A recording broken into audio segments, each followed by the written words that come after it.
There's a voice inside your head that's been lying to you your entire life. And the worst part is, you've believed it.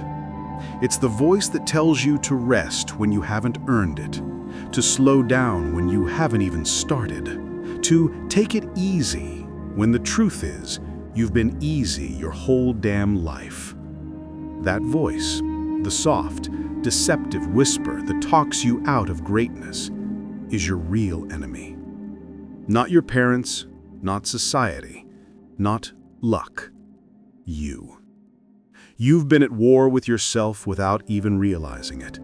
Every time you hit snooze, scroll mindlessly, avoid discomfort, or delay action, that voice wins. It grows stronger, more persuasive, more elegant in its excuses.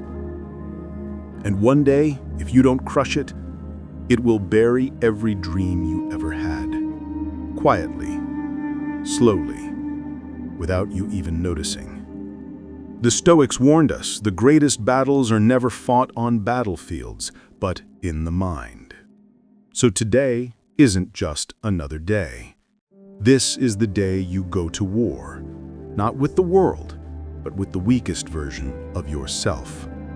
The Stoics understood this inner war centuries before psychology gave it a name. They called it the battle for the self, the fight between reason and impulse.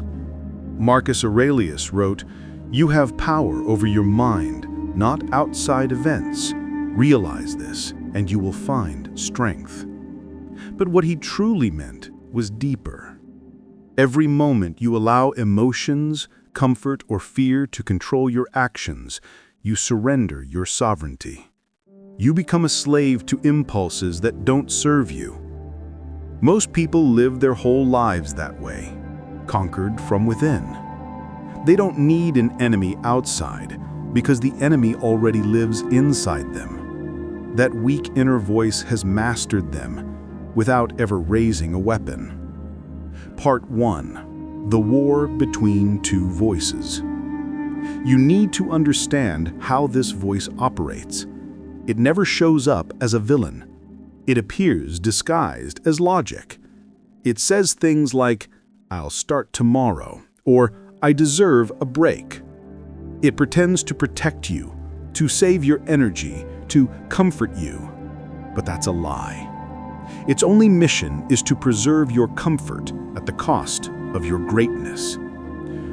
Seneca warned against this deception when he wrote, "It is not that we have a short time to live, but that we waste much of it."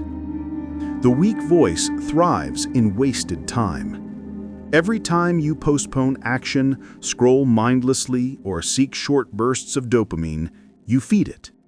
You strengthen the chains that hold you down. But here's the brutal truth. That voice cannot be silenced by motivation. Motivation is emotional. The weak voice can manipulate emotions easily. It waits until the motivation fades and drags you back into inertia. The Stoics' weapon against this deception was rational discipline, acting according to principles, not feelings. Marcus Aurelius didn't rise before dawn because he felt like it. He did it because reason demanded it. He understood that freedom isn't the ability to do what you want, it's the strength to do what you must, regardless of desire. Every morning when he rose, he reminded himself, at dawn, when you have trouble getting out of bed, tell yourself, "I am rising to do the work of a human being." Read that again. The work of a human being. That's the Stoic creed. To live rationally, to serve purpose over pleasure, and to dominate one's impulses. The weak voice hates that. It feeds on comfort and emotional softness. It survives through distraction, comparison, and instant gratification. It doesn't want you to think, it wants you to react. Because every reaction without thought is another inch of territory surrendered. Let's make this real. Picture yourself standing at the edge of your future. Behind you, every excuse you've ever made.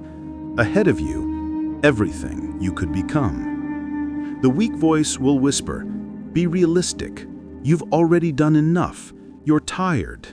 But the strong voice, the one buried beneath years of silence, will roar, "You've done nothing yet. Move." That's not toxic pressure. That's truth. Every man or woman who's built something unbreakable, mental, physical, or financial, has learned to align with that second voice. They've killed the inner comfort addict. They've replaced emotions with execution. The Stoics weren't gods. They felt fear, temptation, and doubt just like you. But they understood something modern society has forgotten.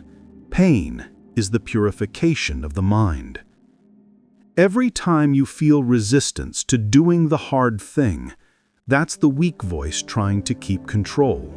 But when you do it anyway, when you train when tired, work when uninspired, or choose silence when angry, that's when the strong voice begins to rise. Epictetus said, "No man is free who is not master of himself." Freedom doesn't come from external success. It begins in the moment you stop negotiating with weakness. Think of your mind like a battlefield.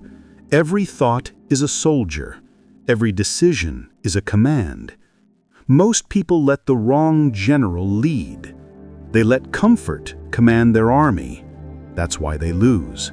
Not because they lack potential, but because they lack control. The Stoics trained their reason to be the general. They questioned every impulse. Is this necessary? Does this serve my purpose? Does this align with my nature? That constant interrogation of the self was their mental gym. They didn't seek external validation because they understood when the mind is right, the world follows. Here's a psychological truth modern neuroscience confirms. The more often you obey the weak voice, the stronger its neural pathway becomes. It literally rewires your brain toward avoidance, distraction, and laziness. Conversely, every time you act despite resistance, you forge new connections that reinforce willpower and focus. The Stoics didn't have MRI machines, but they lived by this principle intuitively. They saw the mind like a muscle that strengthens under discomfort. That's why they practiced voluntary hardship, fasting, cold baths, simplicity. Not to suffer, but to train their mind to obey reason instead of comfort. You want to know why you feel stuck, inconsistent, or unmotivated? Because you've let the weak voice dominate for too long. You've rewarded the voice of weakness with compliance.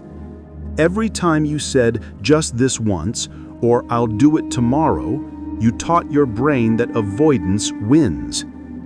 The Stoic fight begins when you reverse that pattern. The next time the weak voice whispers, "skip it," you must respond with action, not debate. Discipline doesn't argue, it executes. That's what separates men who dream from men who dominate. But here's the paradox. The weak voice never truly dies. It evolves. It learns your triggers, your rationalizations, your comfort zones. The more intelligent you are, the more sophisticated your excuses become. It starts dressing laziness as logic. I'll rest now so I can perform better later. I need inspiration to create. It even disguises itself as humility. I'm not ready yet. I'll start when I'm perfect. That's the voice of fear wearing the mask of wisdom. The Stoics trained to see through these disguises by using the weapon of awareness. They practiced constant introspection, journaling, and reflection, because the mind left unobserved becomes the perfect playground for weakness. Marcus Aurelius wrote nightly reflections not for motivation, but for accountability. He asked himself, what passion was stronger than reason today? That question should haunt every person who wants mastery. What passion, comfort, anger, fear, laziness was stronger than reason today? If you can answer that honestly, you already hold the key to transformation. Because awareness is the first step to reprogramming. The weak voice thrives in unconsciousness. It loses power the moment you observe it. The Stoics viewed the mind like a fortress. The enemy can only invade if the gatekeeper sleeps. Every distraction, every emotional reaction, every unguarded moment, that's the gate left open. To reprogram your mind, you must rebuild those gates brick by brick with awareness, self-command, and mental routines that make discipline automatic. When you train this way, Now, Part 2, Reprogramming the Mind, the Stoic System for Total Control. There's a brutal truth most people never face. Your mind isn't your ally by default. It's a survival machine, not a success machine. It doesn't care about greatness, legacy, or mastery. It only cares about keeping you safe. And in the modern world, safe means comfortable. Your brain will always choose the path of least resistance. And if you let it run unchecked, it will trap you in an invisible cage made of comfort, distraction, and instant gratification. The Stoics understood this thousands of years ago. They knew that a man who hasn't trained his mind is a slave, even if he's free. Marcus Aurelius wrote, "It is in your power to withdraw yourself whenever you desire.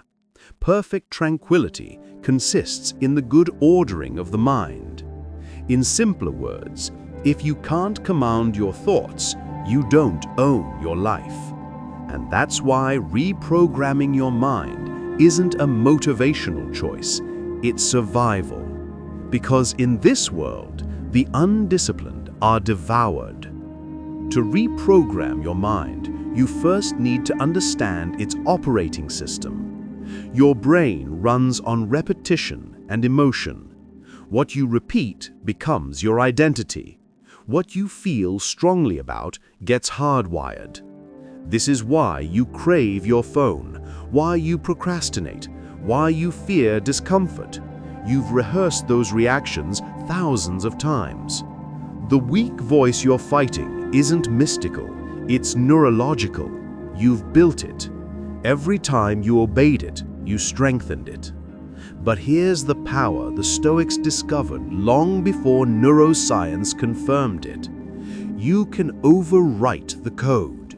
You can literally remap your thought patterns through conscious repetition and reasoned behavior. Epictetus said, "Man is disturbed not by things, but by the view he takes of them." Translation, your emotions and reactions are programmed responses, not destiny. You can choose differently, but only if you train your mind like a soldier, not like a spoiled child. The first Stoic step in reprogramming is awareness. You can't command what you don't observe. Most people live unconsciously. They react, complain, scroll, compare, and drift through life without realizing they're being puppeteered by habit. The Stoics called this state apatheia, not the absence of feeling, but freedom from being ruled by feelings. Awareness is the act of stepping outside yourself and watching your own mind like an observer. Every time you feel resistance, every time you're tempted to avoid the hard thing, you pause and see it. That pause is power. That's the moment where the programming weakens. Marcus Aurelius practiced this daily. He wrote, "You have power over your mind, not outside events. Realize this, and you will find strength." Notice the pattern. It's always about control. Awareness is the gate. Control is the weapon. you begin to realize that every thought isn't truth, every emotion isn't command. You are the one deciding which to obey. But awareness alone isn't enough. You must replace old programming with new code through discipline loops. The Stoics didn't talk about dopamine or neuroplasticity, but they lived by it. Every morning they practiced routines that reinforced self-mastery. Marcus Aurelius reminded himself that he would meet ungrateful, arrogant, deceitful people, and he trained his mind not to be surprised or offended. Seneca practiced minimalism to detach from desire. Epictetus trained himself to endure pain without emotional collapse. These were all mental rewiring protocols.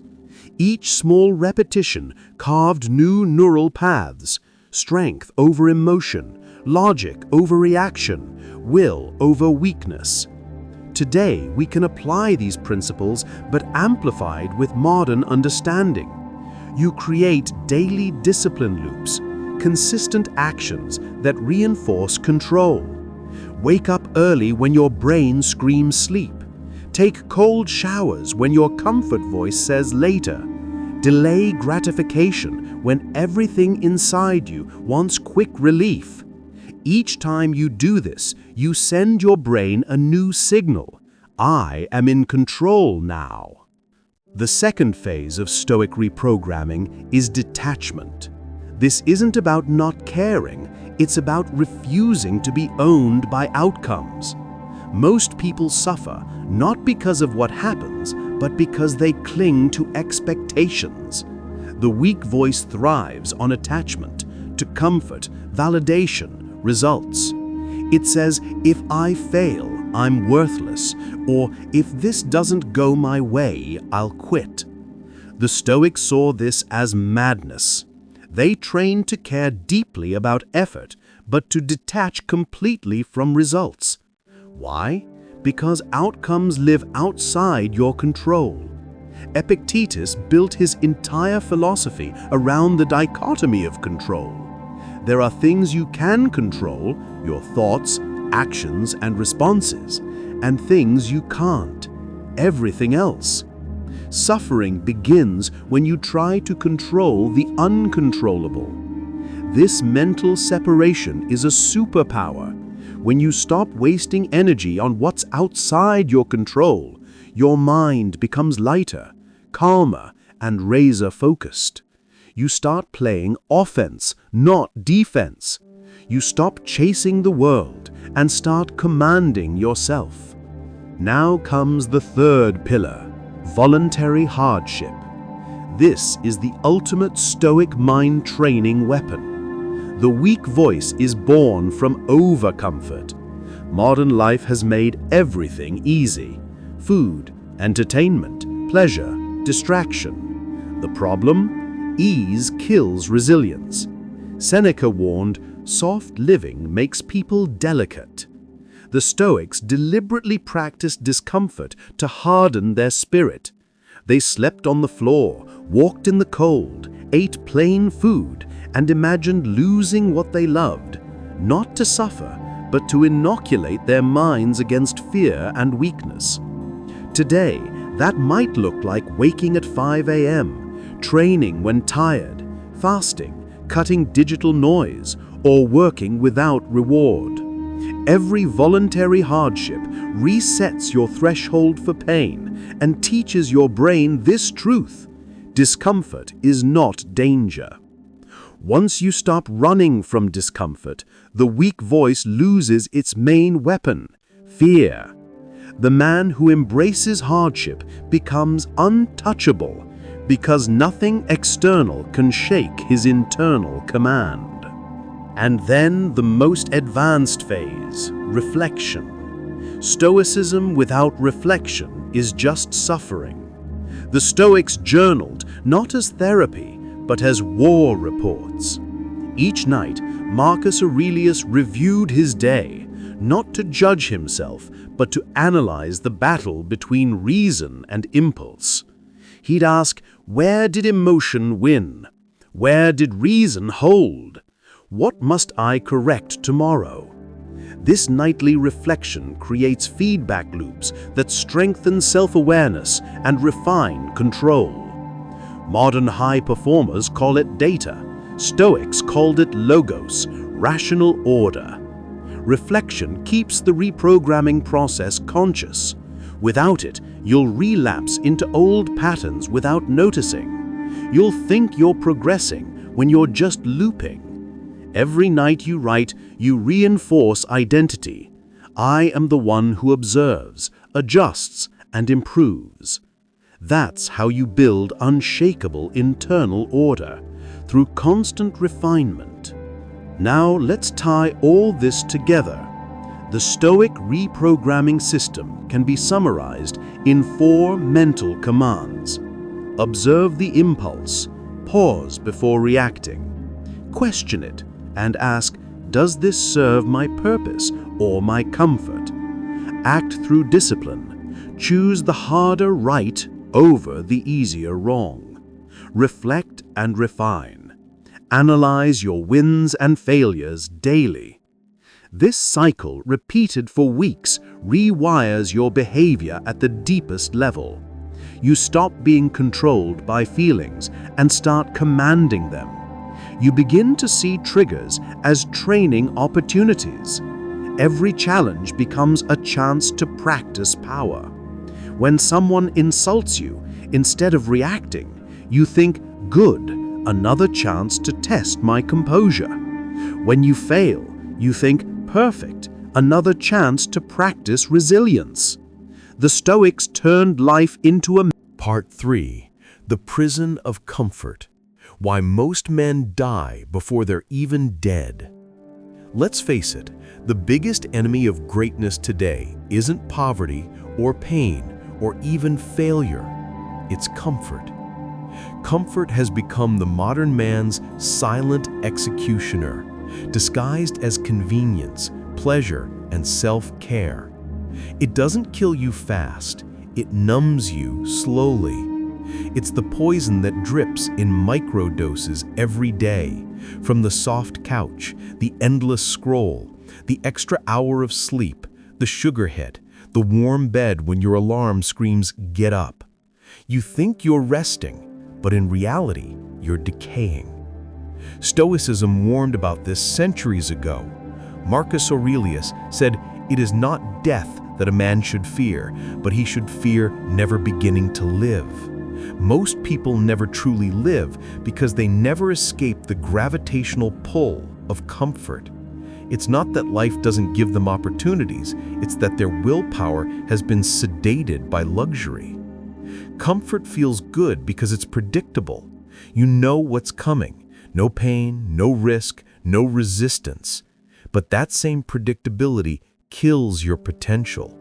Growth doesn't live in comfort. Comfort is the opposite of evolution. Everything great that has ever existed, every empire, invention, and idea was born in discomfort.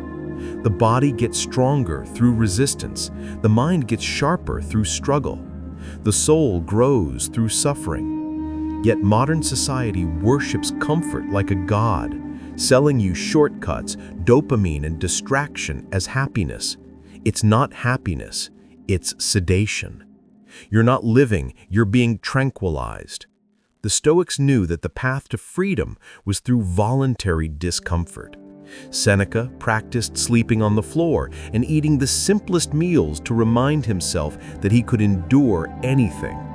Epictetus, born a slave, said wealth consists not in having great possessions, but in having few wants. These men understood what we've forgotten. Comfort weakens the spirit, while hardship strengthens it. Look at your own life. How many of your problems exist because you've chosen comfort over growth? You skip the workout because it's easier to stay in bed. You delay the project because scrolling is easier than focusing. You avoid hard conversations because silence feels safer than truth. You don't take the risk because failure feels scarier than regret. And so, little by little, you construct a padded prism, a life so soft it suffocates you. You decorate your cell with nice things, entertain yourself with screens, tell yourself you're fine. But deep down, you know you're stuck. You're too comfortable to change, too soft to fight, too distracted to grow. You've mistaken comfort for peace and pleasure for purpose. You've forgotten what it means to feel alive. The Stoics didn't just preach against comfort, they waged war on it. They believed the only true freedom comes from mastering yourself, not your environment. Marcus Aurelius ruled the largest empire in the world, yet he slept like a soldier, trained like a philosopher, and wrote like a monk. Why? Because he knew power means nothing if your mind is weak. Epictetus had nothing, no wealth, no status, not even freedom, yet he was mentally unbreakable. Seneca had everything, fame, money, luxury, yet he practiced living as if he had nothing. That's the paradox of true strength. It's not about having more, it's about needing less. Every time you seek comfort, you weaken that muscle of resilience. Every time you endure discomfort, you sharpen it. But modern life is designed to keep you weak. You live in an age where comfort is available on demand. Entertainment, food, validation, everything, one tap away. You can spend your whole life avoiding pain. And that's the problem. Because when life hits you with real pain, rejection, failure, loss, you break instantly. You've built no callus. You've trained for pleasure, not endurance. The Stoics trained for storms, not sunshine. They expected difficulty. They sought it. They practiced adversity in small doses daily, not because they liked suffering, but because they understood pain is the tuition you pay for mastery.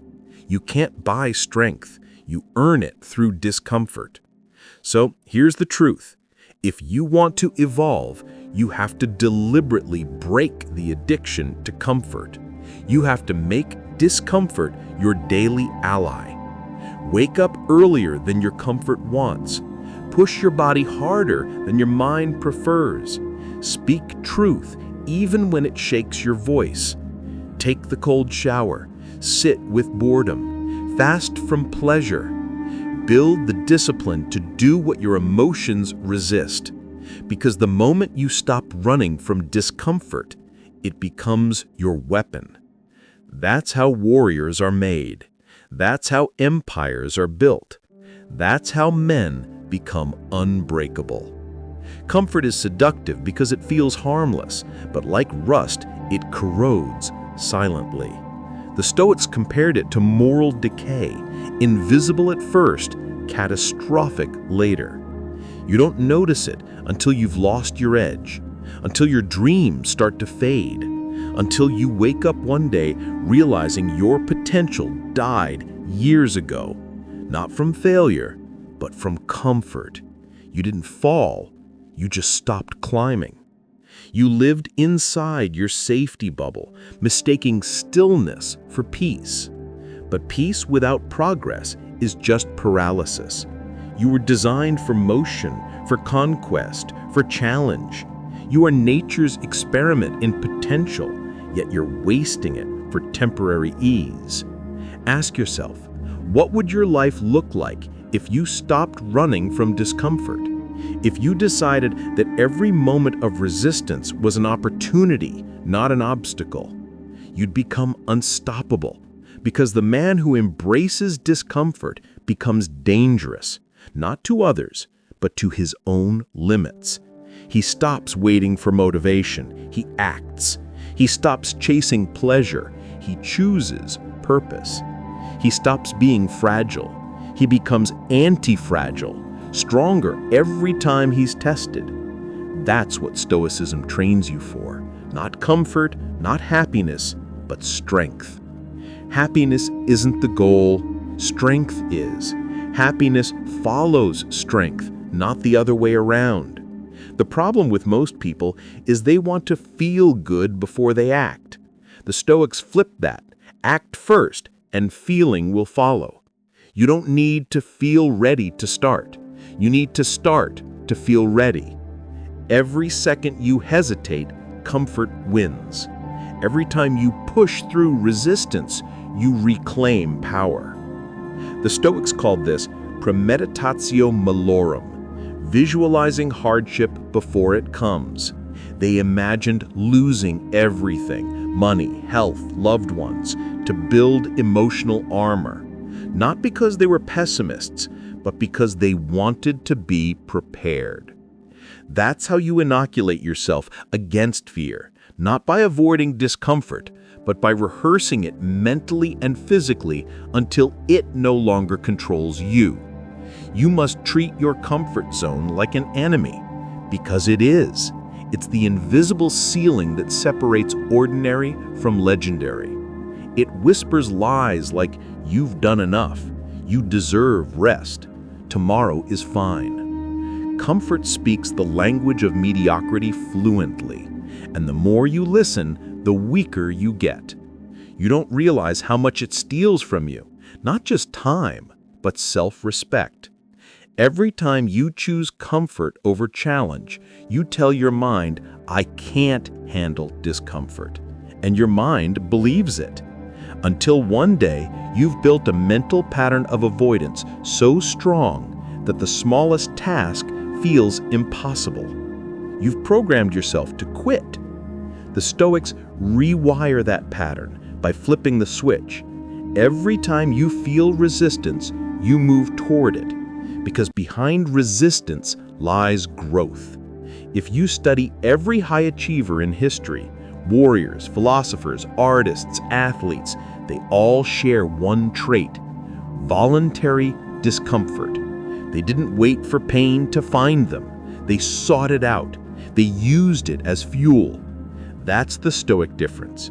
Pain wasn't something to fear, it was something to master. Discomfort wasn't punishment, it was practice. The gym, the battlefield, the meditation mat, the cold water, these were all arenas of discipline. Today, our arenas are digital, endless distractions, notifications, false urgency. The Stoic warrior of today isn't the one with armor.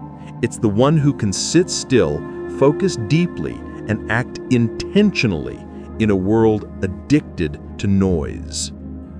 Comfort is temporary. Every man faces two wars in life, the one outside and the one inside. The first is fought with enemies, obstacles, and circumstances. The second, far more dangerous, is fought with his own thoughts. And here's the truth most people never face. The external war almost never destroys you. It's the internal one that does. You don't lose because life is unfair. You lose because your mind betrays you. You lose because your emotions hijacked your discipline, your doubts silence your ambition, and your fears handcuff your potential. Before any man falls in life, he first falls in thought. Marcus Aurelius said, "You have power over your mind, not outside events. Realize this, and you will find strength." The moment you forget that truth, the world owns you. Your mind is your strongest ally or your deadliest enemy. It's not neutral. It's always working, either building you or breaking you. The Stoics understood this better than anyone. They knew that mastering your mind was the only true form of freedom. Because if you can't control your mind, everything controls you. People, failures, pleasure, fear, even the weather. And that's exactly how most people live, mentally enslaved to everything they can't control. They react to every insult, chase every distraction, panic at every setback. They spend their entire lives defending themselves from reality instead of mastering it. They are emotionally weak, mentally cluttered, and spiritually lost, not because life is cruel, but because they never learn to govern the one kingdom that truly matters: their mind. The Stoic mind is a fortress, calm, rational, untouchable. Not because it avoids chaos, but because it commands itself within chaos. Imagine this: the world is on fire, but inside you remain still, not emotionless, but unmoved. That's Stoic mastery. It's not about killing emotion, it's about commanding it.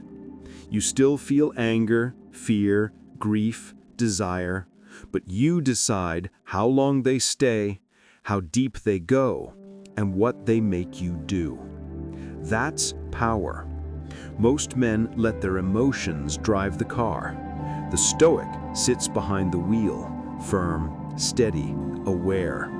He doesn't let life dictate his direction. He dictates it. But here's the paradox. Your mind doesn't become strong by thinking positively. It becomes strong by thinking clearly. Modern self-help preaches delusional optimism. The Stoics preached brutal clarity. Marcus didn't write affirmations about how great life is. He wrote about death, betrayal, pain, and chaos, and how to endure them. Because clarity builds strength. Illusion builds weakness. You don't conquer your mind by pretending everything is fine. You conquer it by facing everything that isn't, head on, without flinching. Your emotions are not the problem. Your lack of discipline toward them is.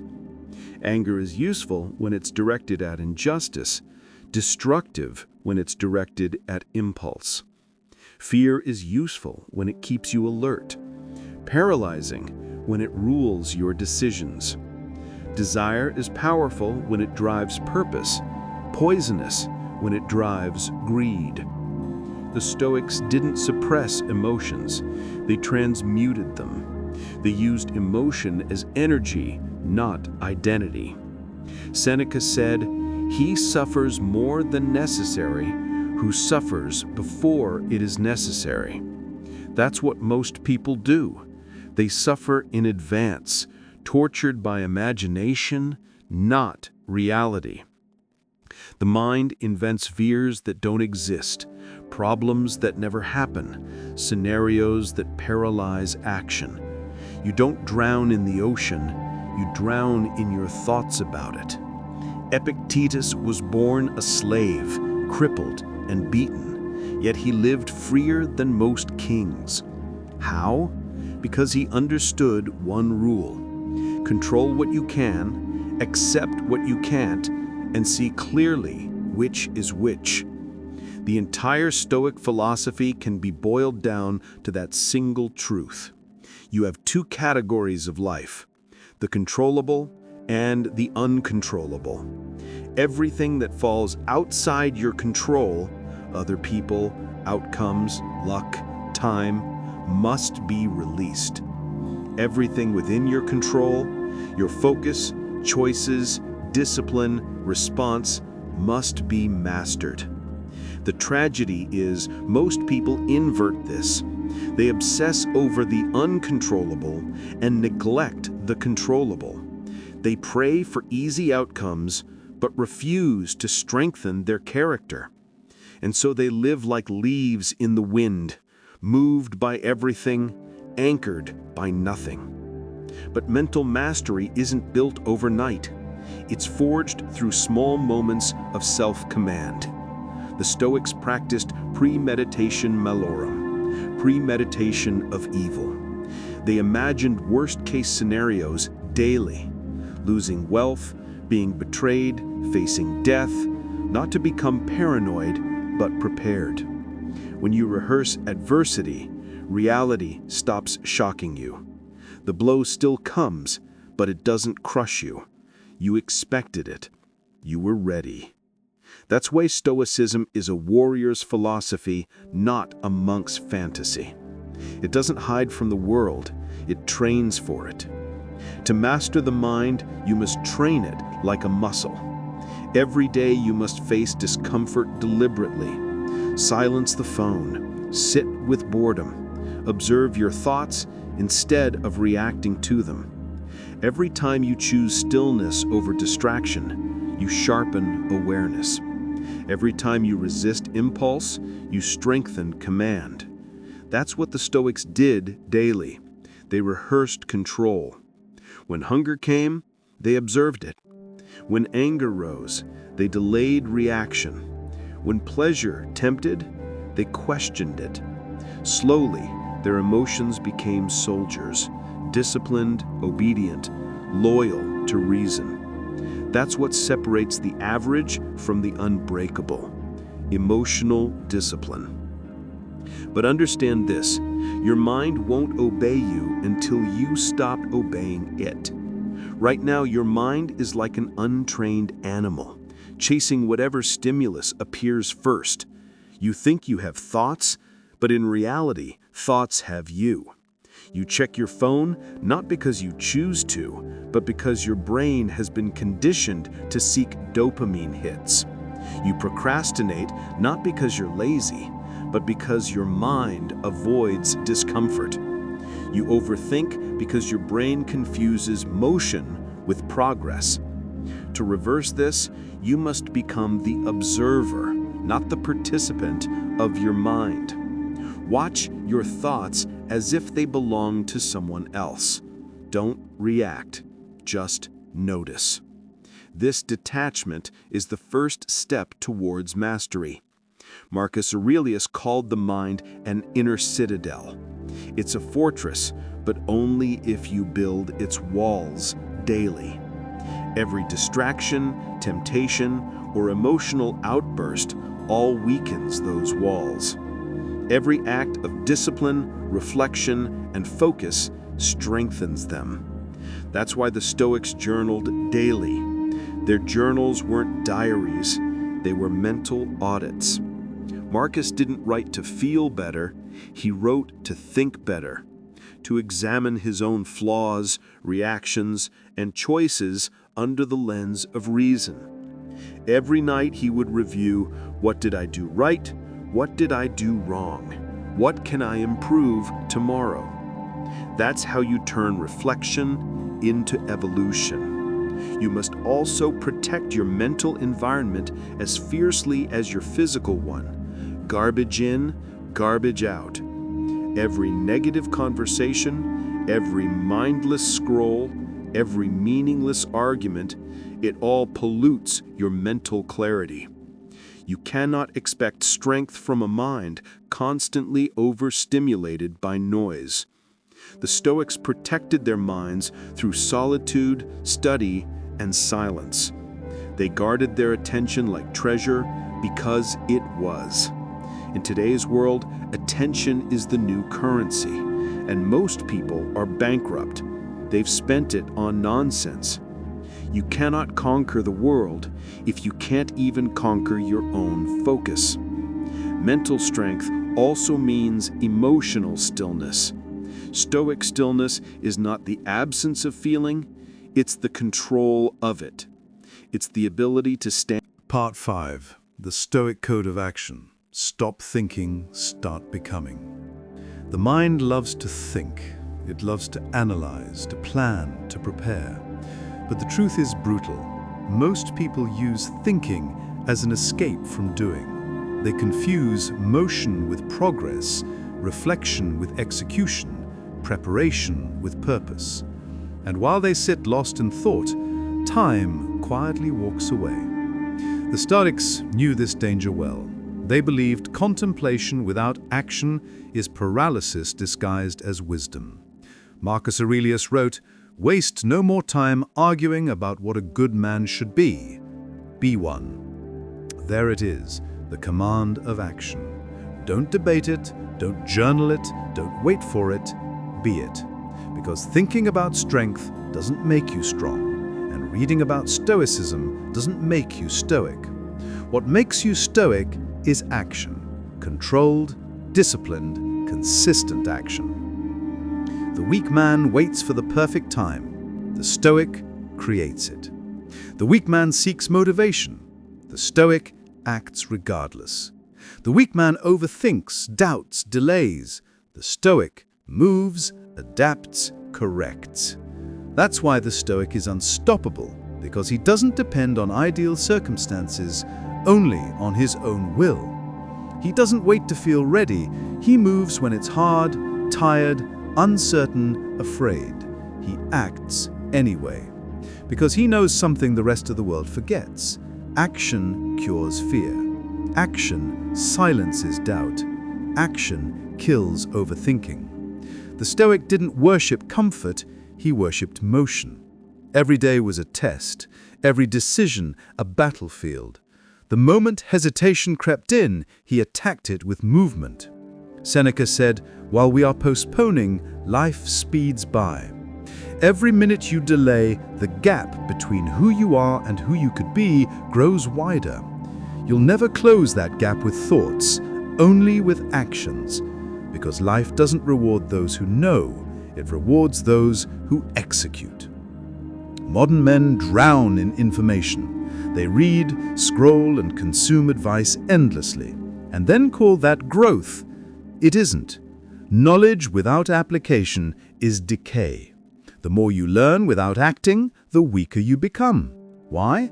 Because the mind mistakes understanding for achievement. You feel progress without earning it. It's fake dopamine, wisdom without weight.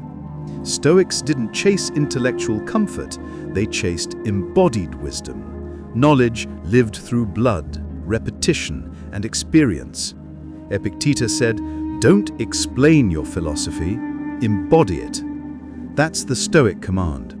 The world doesn't need another man who can talk about courage. It needs one who acts courageously. Action for the Stoic wasn't random hustle. It was deliberate, calculated, directed by virtue and reason. That's what separates chaos from mastery: intention. Most people act from impulse, emotion, or fear. They move because they can't sit still, not because they have purpose. The Stoic moves because he must, not for approval, not for praise, but because it's right. His standard is internal. His approval comes from alignment, not applause. He doesn't care if anyone notices. He cares only that it's done. And here's the paradox. The Stoic doesn't act to win. He acts because it's his duty. He knows he controls the effort, not the outcome. The moment you attach your peace to results, you enslave yourself to what you can't control. That's why most people quit, because they act only when rewarded. The Stoic acts because his actions define him. Whether he succeeds or fails changes nothing. His worth comes from effort, not victory. Marcus Aurelius ruled an empire, but never chased recognition. His focus was simple: do what's necessary, then move on. That's the discipline of detachment, doing everything with intensity, but expecting nothing in return. The modern world has corrupted action into performance. People act only when watched. They show up when rewarded. They move when validated. But the Stoic is different. He acts in silence. He trains when no one's looking. He grinds in solitude. He builds quietly. He knows true discipline happens when the audience is gone. It's not about being seen. It's about being consistent. When the weak man posts his efforts for attention, the Stoic buries his in practice. He's not chasing motivation, he's building momentum. There's something sacred about silent consistency. It's not glamorous, it's repetition, routine, boredom. But that's where transformation hides. You'll never rise by doing what excites you. You'll rise by doing what bores you with excellence. The Stoics didn't chase excitement, they chased mastery. The perfection of small actions done well. Clean your room, sharpen your tools, write your notes, lift the weights, not because you feel like it, but because it's what's required. Every mundane action done with intention becomes a prayer to excellence. But let's be real. You'll fail often. You'll break discipline, procrastinate, slip into comfort. That's not the end, it's the process. Stoicism isn't about never falling, it's about never staying down. Each time you slip, you rise faster, stronger, clearer. Every failure is feedback, every delay a lesson. The Stoic doesn't drown in guilt, he adjusts and moves forward. He doesn't spiral into self-loathing, he recalibrates his standards. Because guilt is emotion, responsibility is action. The Stoic chooses responsibility. The hardest part about action is the start, the first move. The brain resists change because change threatens identity. Every time you try to act differently, your mind whispers, "You're not that person." But you are, or at least you can be.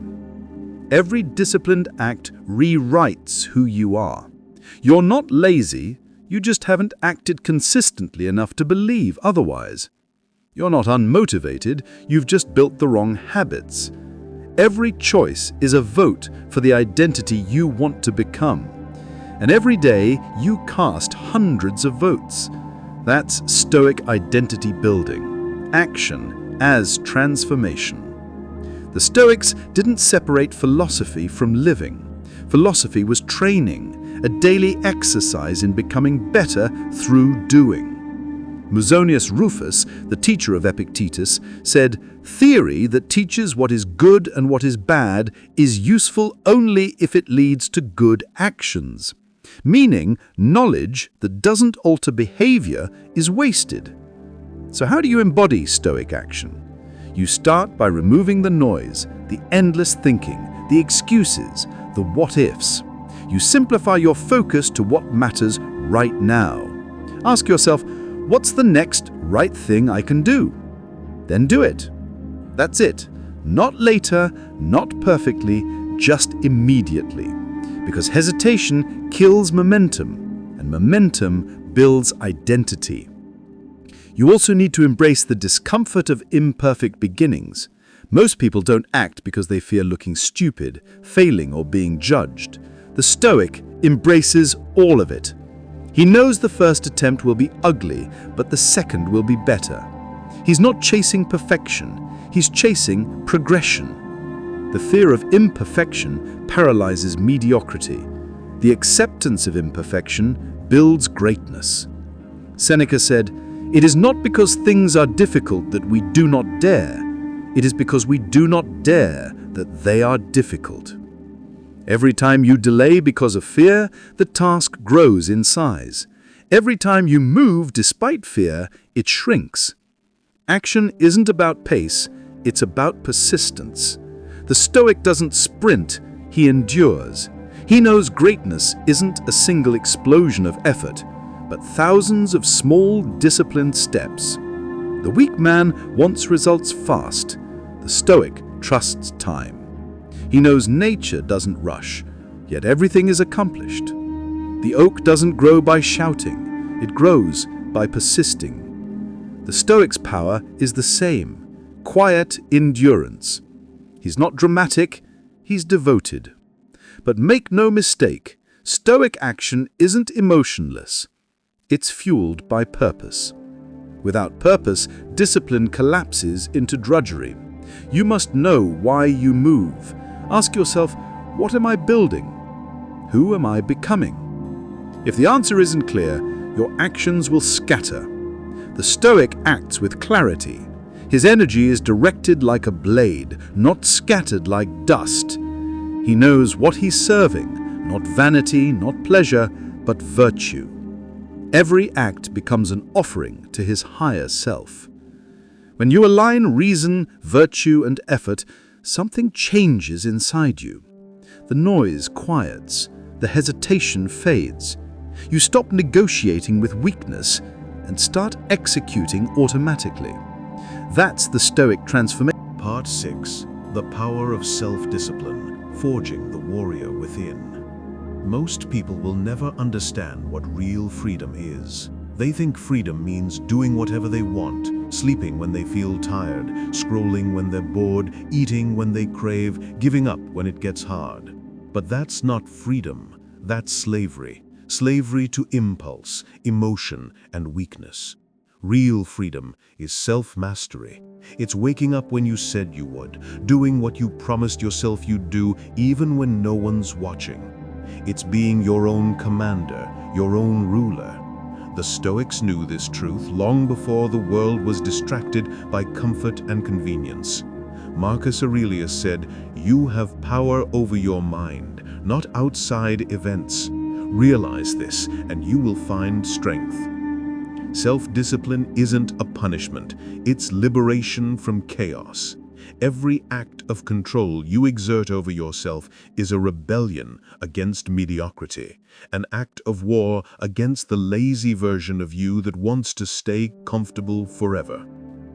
Discipline is not glamorous, it's raw, it's silent. It's built in the dark, in those hours when nobody notices you grinding. It's choosing to read instead of scroll, choosing to train instead of sleep in, choosing to create instead of consume. Discipline is not a single decision, it's 1,000 quiet choices stacked day after day. You don't rise to the level of your motivation, you fall to the level of your discipline. The man who controls his habits controls his destiny. Every time you say no to comfort, you say yes to power. The Stoic warriors of old didn't wake up feeling motivated to endure hardship. They simply accepted it as the path. They understood that life will test you daily, and the one who flinches loses. The pain of discipline lasts minutes. The pain of regret can haunt you for years. Which one will you carry? You must become ruthless about your standards. Your mind will whisper, "Just today, take it easy, you deserve rest." That's the trap. That's the voice of weakness dressed as kindness. You must crush it. You must reply, "I deserve greatness, not comfort." Discipline is not about punishing yourself, it's about protecting your vision. If you want to be unbreakable, you must become predictable, not to others, but to yourself. You must know that no matter how you feel, you will execute. When you say you'll wake at 6, you rise. When you promise to finish your work, you complete it. The world respects consistency more than talent. Even average men who are consistent surpass the gifted who lack control. The Stoic soldier didn't aim for perfection, only steadiness. Every morning Marcus wrote in his journal to remind himself of his duty. Every night he reviewed his actions. That's discipline, reflection, correction, repetition. There's a reason the strongest people are quiet. They've stopped seeking validation. They've replaced approval with progress. You must learn to find joy in the monotony of growth, in showing up when it's boring, when no one claps, when you doubt yourself. That's where transformation happens. The gym, the study desk, the script editing, the planning, that's where your greatness is forged. Discipline is doing it anyway. You will not always feel ready, but readiness is irrelevant. The disciplined man acts, then adjusts. The weak man waits, then regrets. Understand this. Your future self is watching you right now, begging you to stay strong. Don't betray him for a moment of ease. Stoicism teaches control, not over life, but over reaction. Discipline is applied stoicism. It's the art of staying unmoved while chaos tries to distract you. When anger tempts you, discipline holds you. When fear shouts, discipline whispers, "Keep going." The Stoics practiced voluntary discomfort to prepare for life's storms. Seneca slept on the floor once a month to remind himself that luxury was fragile. You don't grow by escaping struggle, you grow by training for it. That's why the modern man collapses. He's never faced himself. The Stoic trains his body and mind daily so that when hardship arrives, it finds him ready. If you want an unstoppable mindset, you must adopt the no matter what attitude.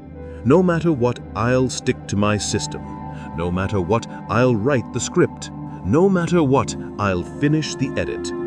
Discipline is binary. Either you do it or you don't. There's no try. You either act like the person you want to become or you don't deserve that identity yet. The future king trains like a king before the crown. You can't demand results from the work you never did.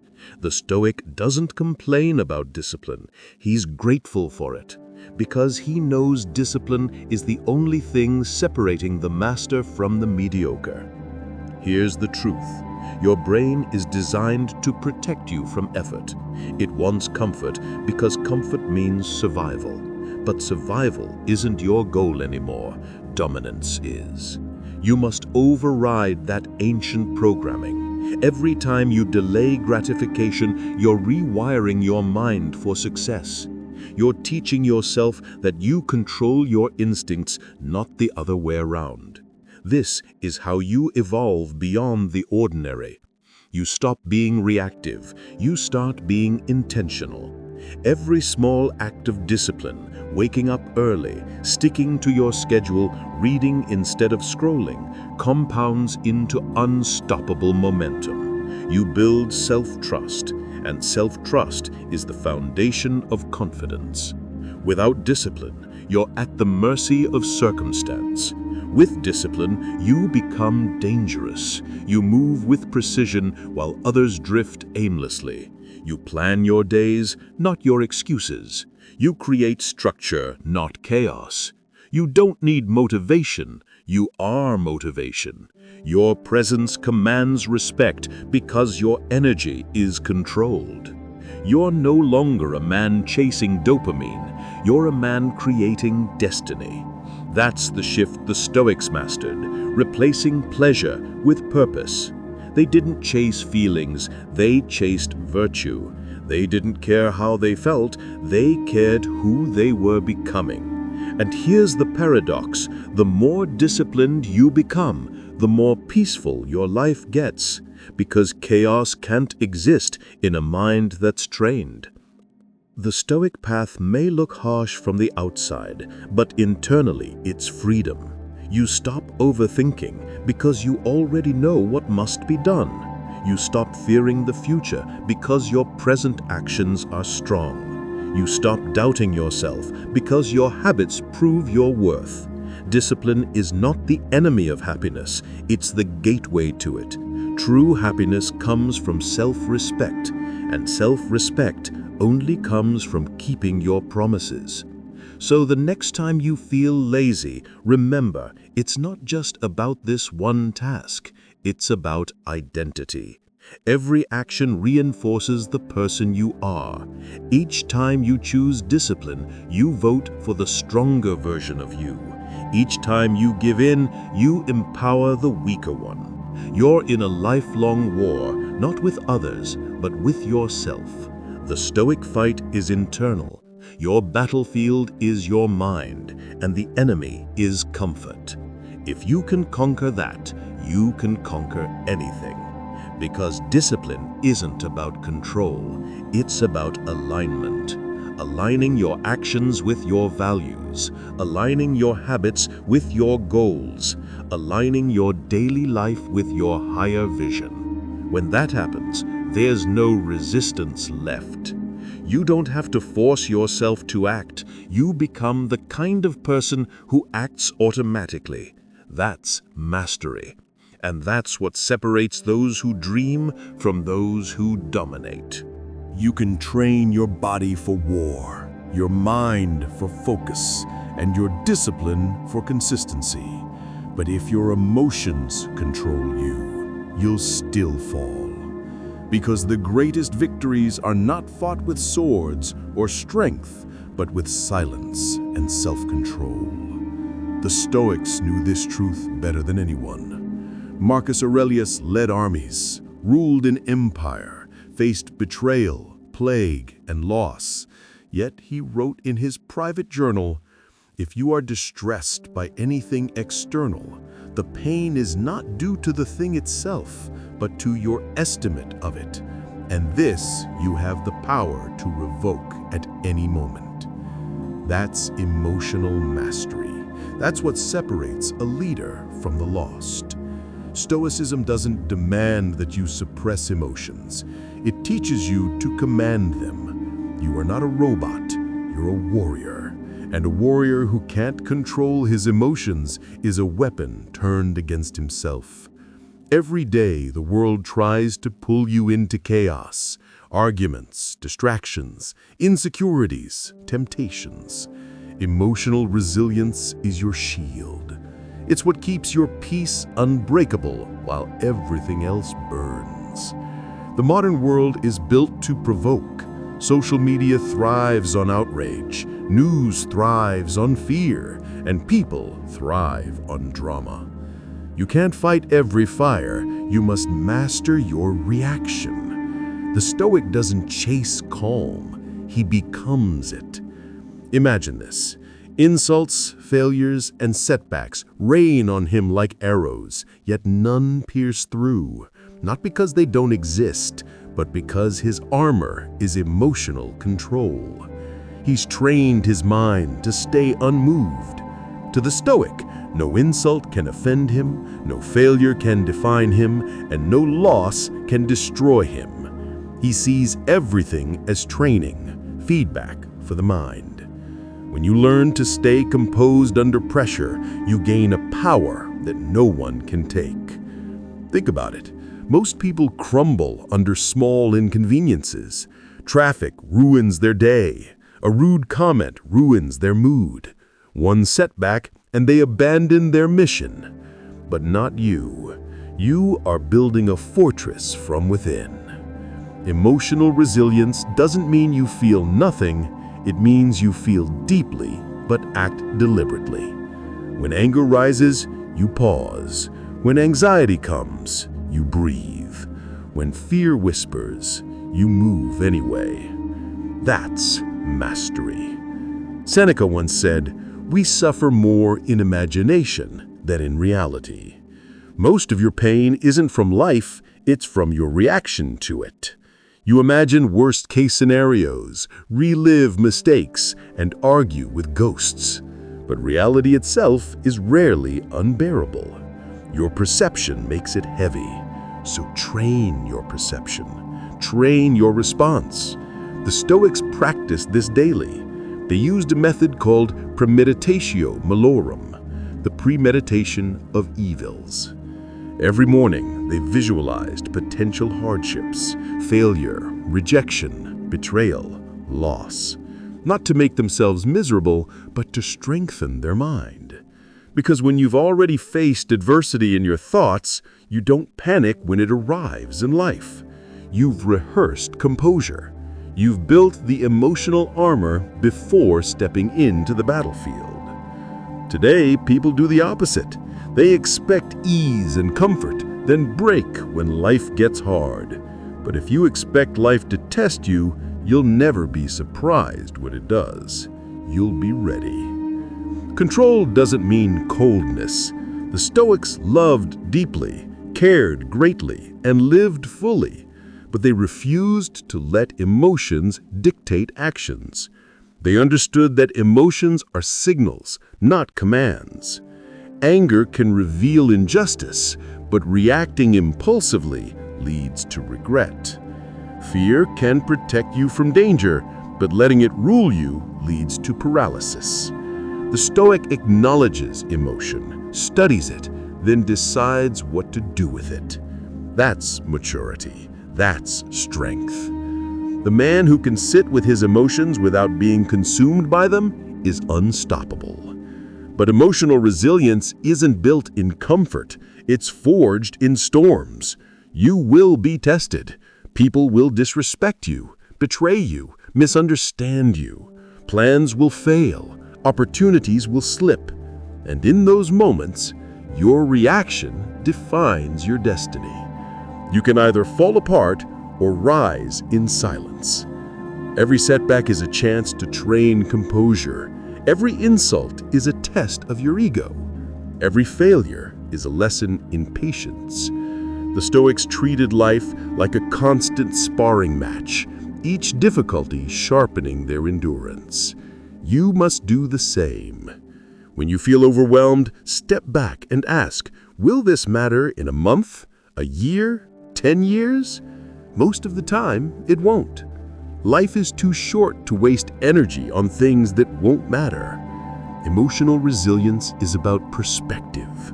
It's realizing that time heals, storms pass, and control returns if you don't surrender it.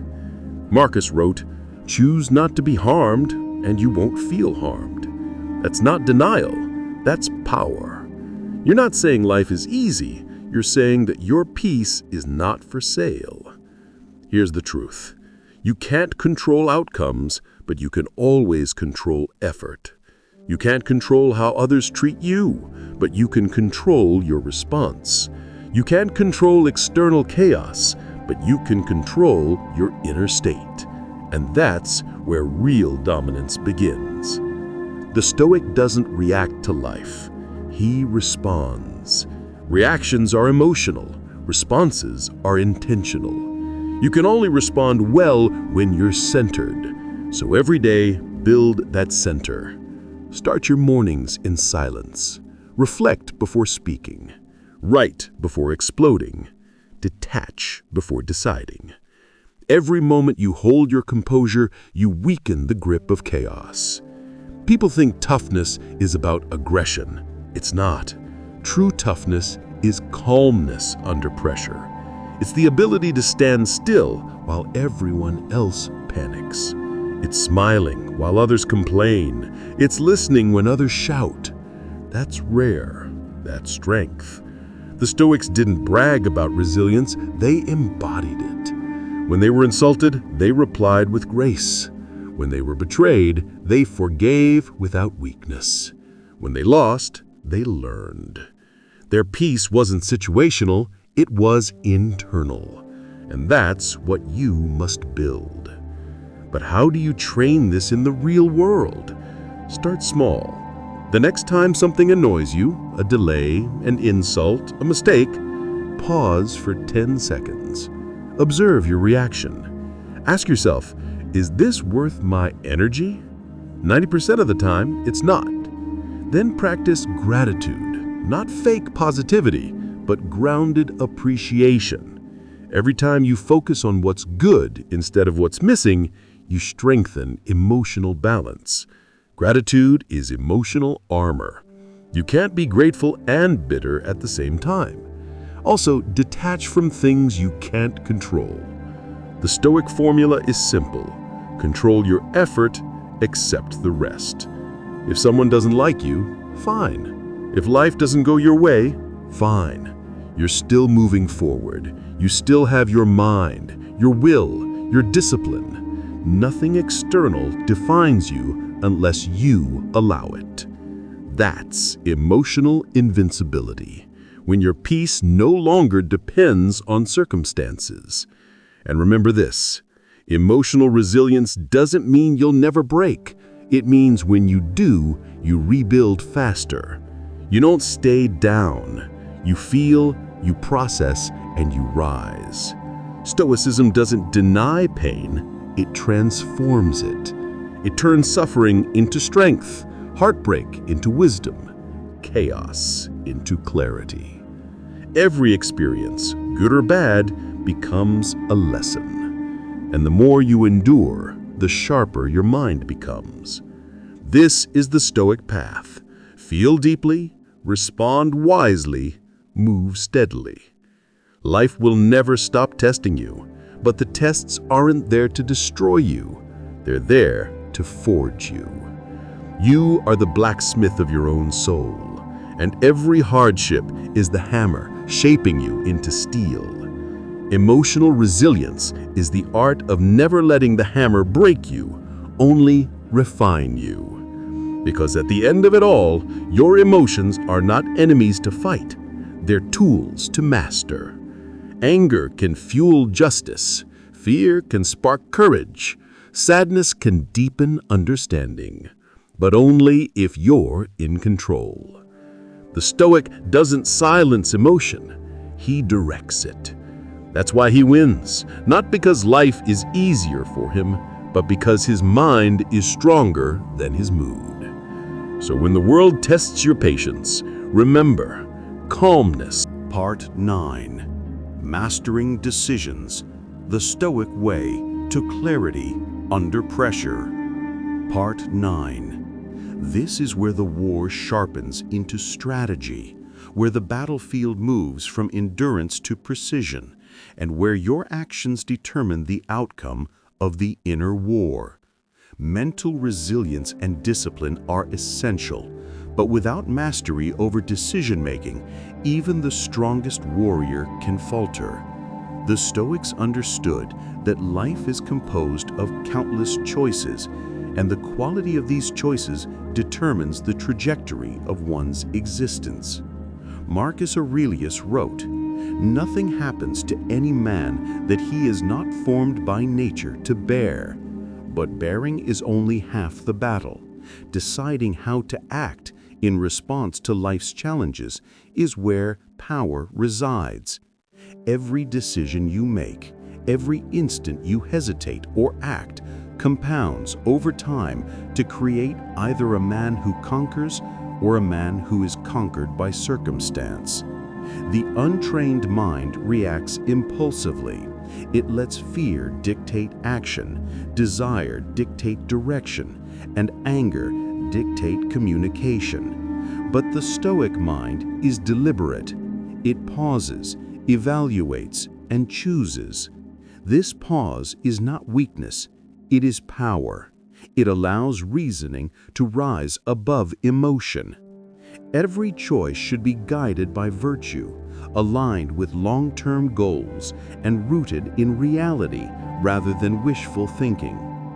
The weak man acts out of convenience, comfort, or habit.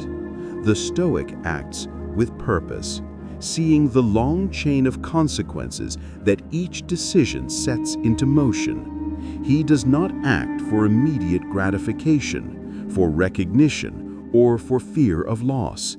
He acts because it is right, necessary, and effective.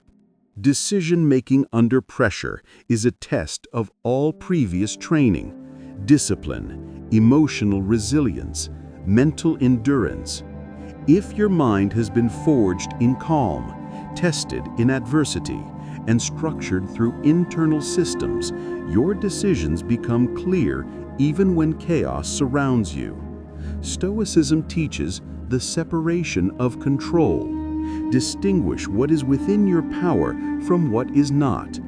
If the outcome is out of your control, focus on effort, action, and alignment with virtue. If it is within your control, act decisively. This clarity is liberating. Most people fail because they obsess over what they cannot control, wasting energy, time, and mental bandwidth. The Stoic redirects this energy toward action, toward what can actually be changed. One of the most powerful tools in Stoic decision-making is premeditation. Anticipating challenges, imagining obstacles, and rehearsing responses mentally prepares you to act swiftly and effectively in real scenarios. Negative visualization is not pessimism, it is strategic preparation. When the unexpected arises, the Stoic does not panic. He has already confronted it mentally. He knows what to do, how to respond, and how to maintain composure. This preparation transforms fear into clarity, chaos into opportunity, and hesitation into execution. Decision-making also requires detachment from outcome. Most men fail because they conflate action with results. They act in desperation to secure a particular end, to gain approval, avoid criticism, or achieve recognition. But the Stoic understands that only the quality of action is under his control. Results are influenced by countless external factors. Therefore, the wise man commits fully to the action, not the outcome. This reduces anxiety, increases focus, and ensures that every choice is aligned with virtue rather than emotion. The warrior who acts for approval is enslaved. The one who acts for principle is free. Another cornerstone of Stoic decision-making is prioritization.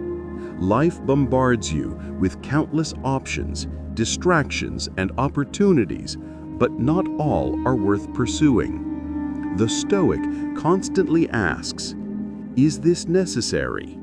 Does this align with my principles and goals? Will this serve my long-term growth? Choices are filtered through this lens, eliminating wasteful effort and preserving energy for what truly matters. This is the art of focus, of discerning between the urgent and the essential, between what is fleeting and what is foundational. The weak man is distracted by every stimulus. The Stoic is guided by purpose. Decision-making under pressure also demands emotional regulation. Impulsive anger, fear, or desire clouds judgment. The Stoic practices detachment and mindfulness, allowing reason to guide action. When confronted with insult, betrayal, or loss, the first instinct may be to react rashly, but the Stoic pauses, examines the situation, and responds with strategy rather than emotion. Every act is intentional. Every word is measured. This transforms potentially destructive situations into opportunities for influence, resolution, or personal growth. The Stoics also valued simplicity in decision-making. Complexity breeds hesitation, doubt, and error. By reducing choices to essential principles and aligning actions with virtue, the Stoic eliminates indecision. Life is complicated, but action need not be. Focus on what is necessary, do it well, and accept the rest. Marcus Aurelius repeatedly emphasized living according to nature, that is, according to reason and virtue. By following these natural laws of action, decision-making becomes a reflection of inner clarity and strength. Moreover, reflection on past decisions strengthens future judgment. Daily review, what went right, what went wrong, what could have been better, sharpens awareness. Each decision becomes a lesson. Each mistake is a teacher. The unbreakable mind uses history as a guide rather than a burden, preventing repeated errors and creating a feedback loop of continuous improvement. The Stoic does not dwell on regret, but extracts actionable insight. This transforms experience into mastery. Confidence in decision-making stems from preparation, self-trust, and alignment with values. The weak man doubts constantly because he lacks internal authority. The Stoic trusts his training, his reason, and his principles. He does not need reassurance from others. He does not seek permission to act. His confidence is earned through consistent action, disciplined thought, and repeated practice. Every decision reinforces identity. Every choice strengthens self-reliance. Every action affirms autonomy. Finally, the Stoic understands timing, the difference between action and delay. Hesitation can be fatal. The unbreakable mind recognizes when reflection becomes procrastination and moves decisively. Speed in action, coupled with clarity and virtue, is the hallmark of Stoic efficiency. Waiting for perfect conditions is the refuge of the weak. The Stoic acts within reality, using what he has, where he is, when he can. The cumulative effect of these practices, clarity of perception, premeditation, detachment from outcomes, prioritization, emotional regulation, simplicity, reflection, confidence, and timing create a mind capable of extraordinary decisions under pressure. This mind is no longer enslaved by circumstance, opinion, or impulse. It is decisive, deliberate, and aligned with purpose. This is the Stoic advantage. When chaos surrounds the weak, the Stoic acts with clarity. When pressure mounts, he responds with precision. When others falter, he perseveres with unwavering calm. Part 10. Integration and Mastery. Becoming Unstoppable. Part 10. This is the culmination of the war, the point where all previous battles, discipline, emotional resilience, mental endurance, and decisive action converge into a single, unstoppable force. The fight has always been internal, and now you stand at the summit, facing the final challenge: integration. To master Stoicism is not merely to practice each principle in isolation, but to fuse them into a coherent life system where every thought, action, and decision is aligned with your highest purpose. Every choice you make, every habit you form, every challenge you endure becomes a brick in the fortress of your character. This is where the ordinary man stops and the Stoic warrior rises. Integration begins with identity. You are no longer the man who reacts impulsively, who crumbles under pressure, who seeks validation, or who surrenders to comfort. You are a warrior of yourself. Every habit you've cultivated, every test you've endured, every moment of composure you've practiced has reshaped your identity. Now, your actions naturally align with your highest values. Discipline is no longer a struggle, it is automatic. Emotional resilience is not a practice, it is your default. Mental endurance and decision-making are not efforts, they are embedded in your being. This is the art of integration, living so fully in accordance with Stoic principles that they become indistinguishable from who you are. But integration is not static. Life will continue to challenge you. New obstacles, new pressures, new distractions will arrive constantly. The unbreakable man does not wait for calm to act. He acts in chaos, thrives in challenge, and remains steady in uncertainty. All the principles you've learned, premeditation, voluntary discomfort, emotional mastery, attention control, reflection, detachment from outcome, and decisive action, are now tools you wield instinctively. They are not separate practices, they are integrated mechanisms of an internal operating system designed for excellence, resilience, and dominance over self. The Stoic warrior is like a finely tuned machine, every component synchronized, every function purposeful, every action precise. One of the key elements of this integration is habit compounding. Discipline compounds, emotional control compounds, mental endurance compounds. Every small choice, every daily action builds layers of resilience and strength. The Stoic does not overestimate the need for occasional heroics. He understands that greatness is forged quietly, invisibly, in the accumulation of consistent, virtuous actions. The man who masters himself through daily integration will inevitably rise above chaos, adversity, and mediocrity. This is why the greatest Stoics were often unnoticed in their routines, but unstoppable in their impact. They understood the power of consistency over occasional brilliance. Integration also requires constant reflection. The unbreakable man reviews not only his actions, but his alignment with his principles.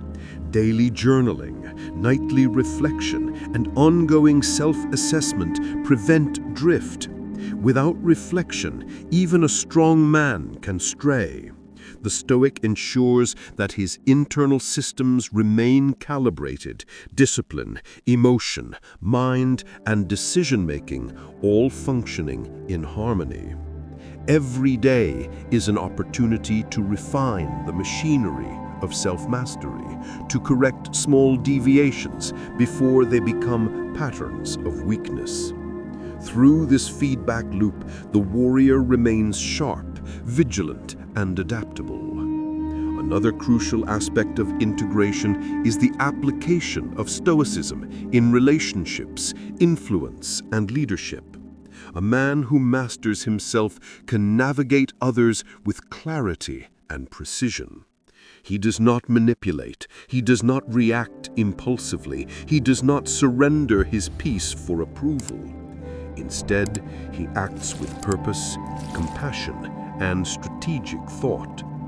The unbreakable man can negotiate conflict, inspire trust, and remain centered even when those around him are chaotic or irrational. By mastering the internal, the external becomes manageable. Influence is a byproduct of self-mastery, not a pursuit of ego. Stoic integration also means aligning long-term vision with immediate action. Goals, ambition, and purpose are not abstract ideals. They are actionable plans executed daily through disciplined practice. Each day, every task is an opportunity to enact the principles you've internalized. Every challenge faced is a test of the systems you've built. Every failure is feedback, every success a reinforcement. The man who integrates Stoicism does not separate philosophy from life. Philosophy becomes life. Thoughts, habits, decisions, and actions converge seamlessly toward the fulfillment of his purpose. In this final stage, comfort becomes irrelevant. The unbreakable man has trained to endure, to act, to respond, to lead, and to remain steady. He does not chase ease or approval. He does not flinch from challenge or adversity. He is resilient, not because life is soft, but because he has become harder. He has become his own measure. His peace is internal. His focus is absolute. His discipline is unwavering. His decisions are deliberate.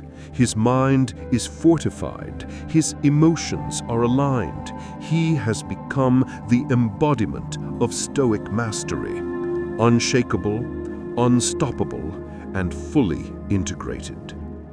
The ultimate fight, you versus you, ends not with the destruction of weakness, but with the transcendence of it. Every compromise, every fear, every moment of doubt that once dominated your behavior has been confronted, assessed, and transformed into strength. You have learned to use discomfort as fuel, adversity as teacher, emotion as guide, and reason as command. You have built internal systems that allow you to act decisively under pressure, maintain composure in chaos, and pursue your highest values without hesitation. Integration means living this mastery every day, consistently, consciously, and without excuse. Finally, understand that integration is a lifelong pursuit. Stoicism is not a one-time victory, it is continuous evolution. The unbreakable man never ceases refining himself. Every challenge, every setback, every new circumstance is another opportunity to test, strengthen, and expand his systems. Mastery is not a destination, but a process, a journey of relentless improvement, self-reflection, and courageous action. You have won the battle against yesterday's weaknesses, but the war continues with every moment of today. Each day you fight again, but now you fight as a master. So stand now as the culmination of all your effort. You are disciplined, emotionally resilient, mentally enduring, decisive, and fully integrated. You have become your own commander, your own standard, your own measure of strength. The unbreakable man does not depend on luck, others' approval, or favorable circumstances. He is complete within himself. The ultimate battle, it has always been you versus you, and now, having forged every aspect of your inner world, you emerge victorious. You are unstoppable. You are unshakable. You are the living embodiment of Stoic mastery.